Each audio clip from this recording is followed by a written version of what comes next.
Considered perhaps the greatest player to ever play the game, Willie Mays was already a superstar when the Giants moved to San Francisco from New York in 1958. But even before he was a Giant, Mays played 3 seasons in the Negro Leagues, helping lead the Birmingham Black Barons to the pennant in 1948. After the Giants beat out multiple teams to sign him, the Say Hey Kid was brought up midway through the 1951 season. His debut was inauspicious, as he started his major league career 0 for 12. But on his 13th at-bat, Mays hit a home run off future Hall of Famer Warren Spahn, and the rest is history. Mays was a major contributor in the Giants' historic run to catch the Dodgers in the 1951 National League pennant race, winning the league's Rookie of the Year award. In the deciding playoff game, Mays was on deck when Bobby Thompson hit his shot heard around the world to take the pennant and propel the Giants into the World Series. Backer throws. There's a left back. A ball in the lead. The Giants win the pennant. The Giants win the pennant. The Giants win the pennant. I didn't understand what was happening until everybody started jumping up and down. We won the pennant. You could hear Russ Hodges on the loudspeaker saying the Giants won the pennant. They didn't hit Don me. Hey, put the bat down. Go to home plate. They lost to the Yankees in 6 games.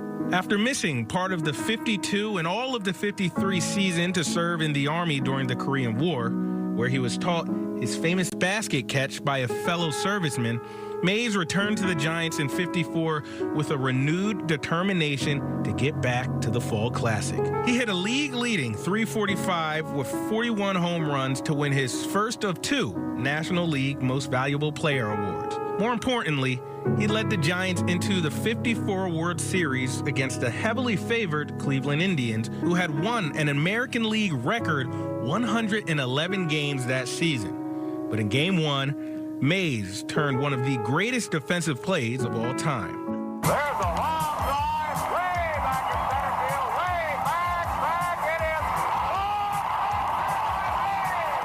Willie Mays just brought this crowd to its feet with a catch which must have been an optical illusion to a lot of people.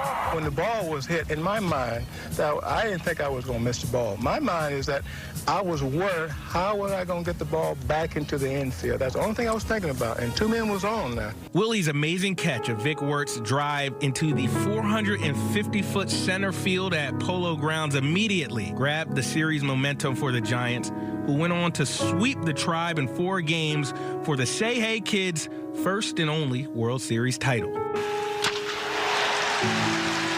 Mays was the primary inspiration for the term 5-tool player. He could hit, slug for power, run, field, and throw, and did all of them so well. His manager, Leo DeRocher, was prompted to say, quote, "If he could cook, I'd marry him." Mays was an everyday hero in the Big Apple, but his days there were limited as the Giants aimed to move west. San Francisco, open your golden gate. You let no stranger wait outside your door. In 1958, Mays and the Giants were greeted with a hero's welcome as they relocated to the city by the bay, and he wasted no time hitting a career-high .347 in his first season in San Francisco, leading the Giants in 8 offensive categories in 1962 and to the World Series, eventually falling to the Yankees in a 7-game thriller. Mays hit his 500th home run in 1965 when he won his 2nd NL MVP award